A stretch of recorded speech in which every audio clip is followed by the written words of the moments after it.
Alright guys, welcome back to the channel. My name is Randall. This is the McClures. We react, review, we make fun of, we laugh at stuff over here. We're sponsored by McClures.store. Links in the description. If you want to help the channel, buy American, shop the website, get something you need. New TikTok bill. Passed the House on party lines. This is a story back from March 1st. We're checking it out though because somebody on the live chat says that Biden has already signed it, but that it's very vague bill and it's not directed toward TikTok specifically. So we wanted to try to pull up the details of the bill. Alright, so this was posted on the 26th. The White House is very in favor of a bill to ban or force the sale of TikTok. U.S. House Speaker McCarthy, TikTok bill will go ahead. Let's see what he says.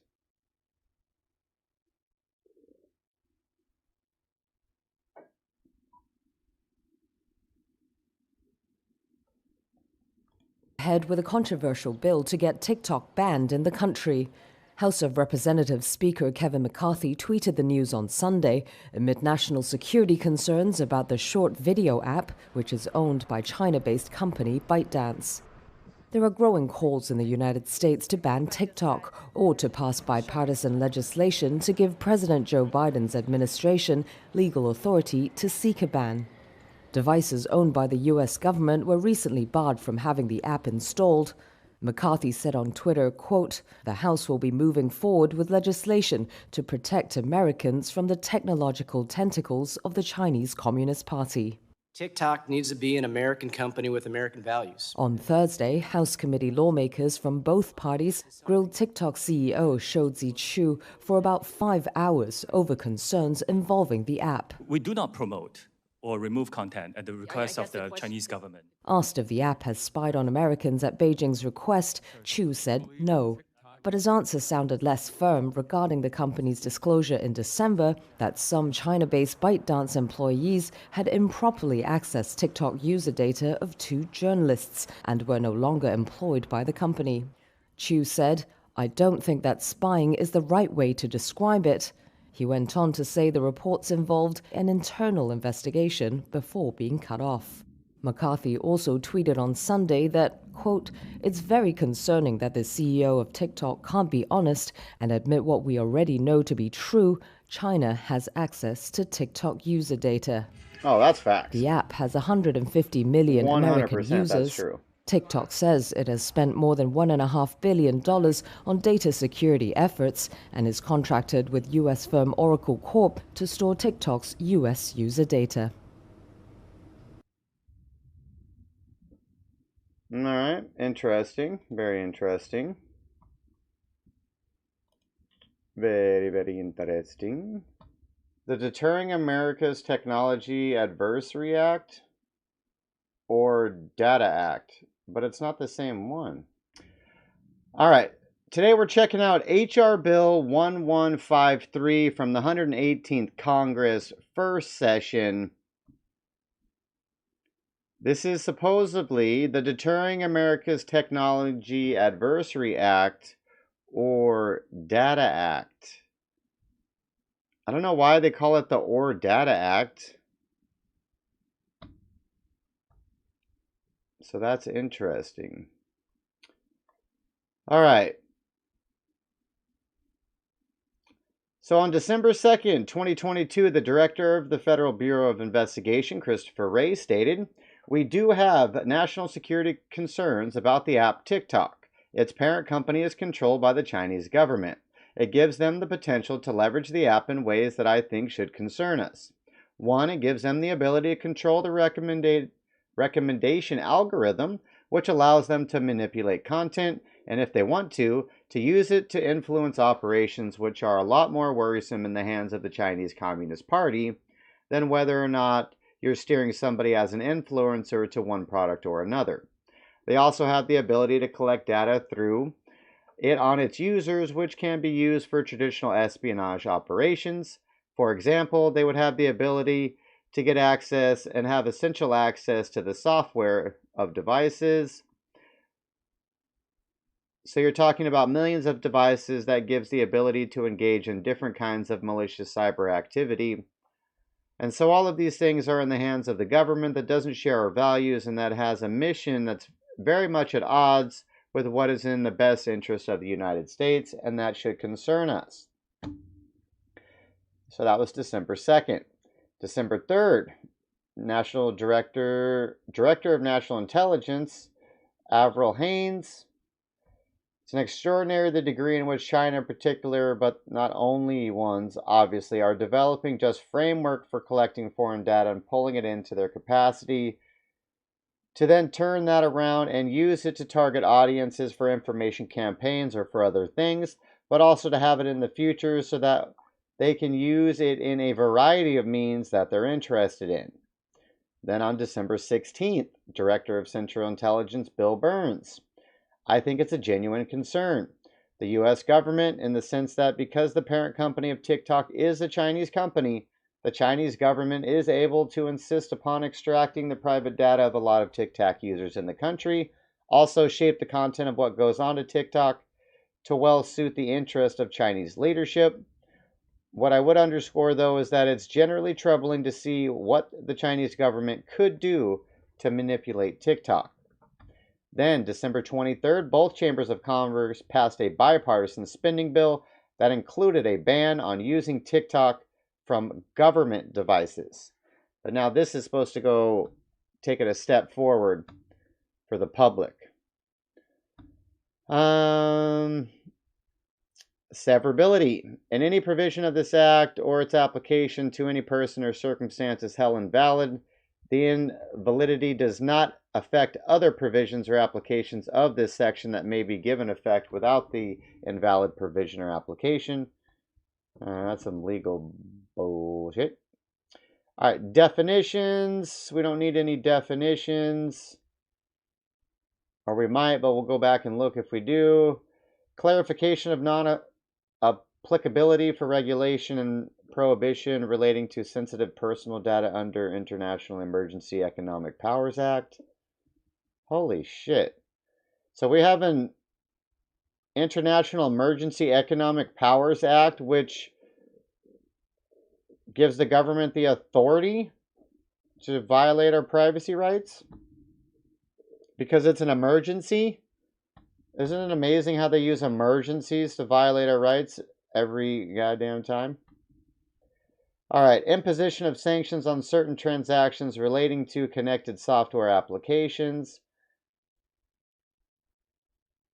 Section 201.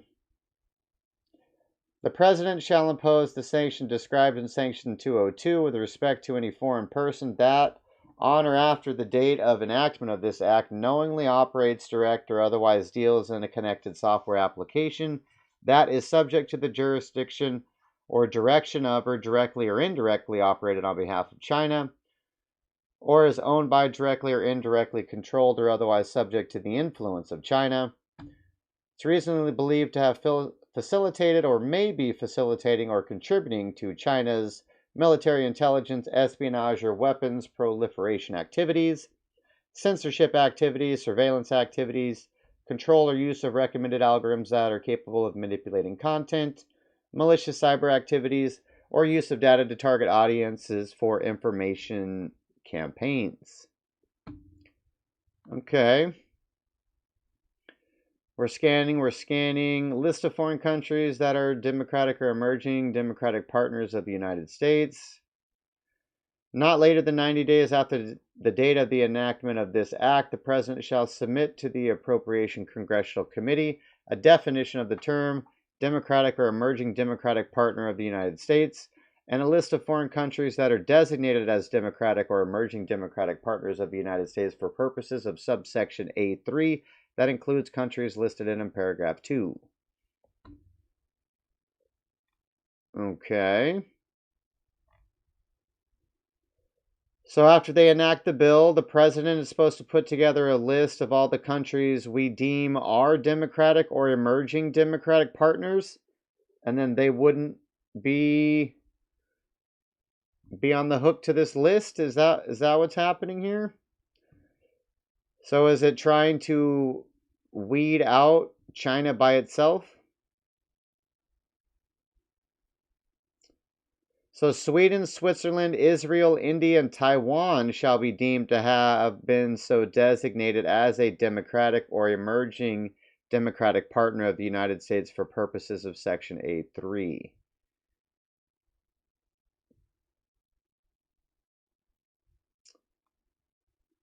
Okay, so if you have a law in place that all the president needs to do is go add this country to the excluded list and now the law doesn't apply, that's not a very strong law.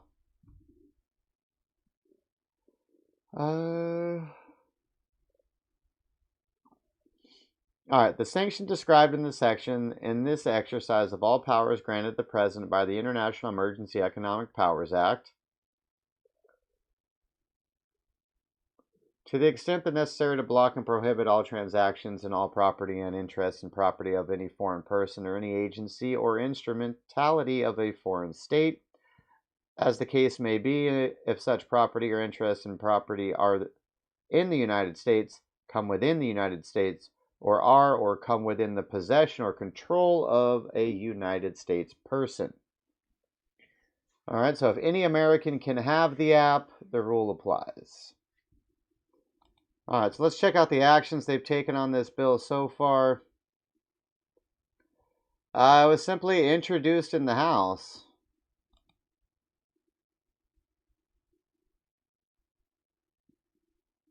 So it's definitely not signed. It's not signed yet by Biden.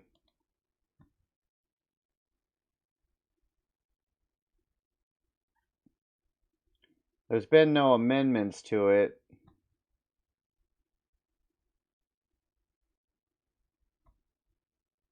Michael McCall from Texas and Christopher Smith are the ones doing it. Yeah, I don't see anything about the 10 billion though. Ugh. I don't see anything about the 10 million. Well, let me know what you guys think. Should they be banning TikTok from America? Should they not? I know TikTok itself is spreading crazy amounts of propaganda on TikTok that the US is just trying to ban TikTok as another form of censoring free speech. That's how they're spinning it on TikTok, which is kind of funny because nobody on the left was concerned about Parler being kicked off of the App Store and banned by AWS servers. And basically big tech getting together and just absolutely crushing a big tech company. And their whole excuse is, well, there's people on TikTok making money. Well, there's people on Parler making money. You guys didn't give a shit. And they were super happy with Twitter in its old form, banning conservatives and kicking them off the platform. So they obviously don't care about that. So it's pure hypocrisy. They just want to keep TikTok around because they know TikTok is good at spreading their gay, tranny agenda. And this is the goal. Spread the agenda of debauchery. I appreciate you guys stopping by for that one. That was a long-winded one, but we wanted to go through it, see if there was anything in it. Amik, if you find anything specific to the 10 million cutoff or where it opens it up to other companies, I definitely want to check it out. Let me know. If you guys know anything more about this, let me know in the comments. Appreciate you guys stopping by. McClure's.store. Support the channel.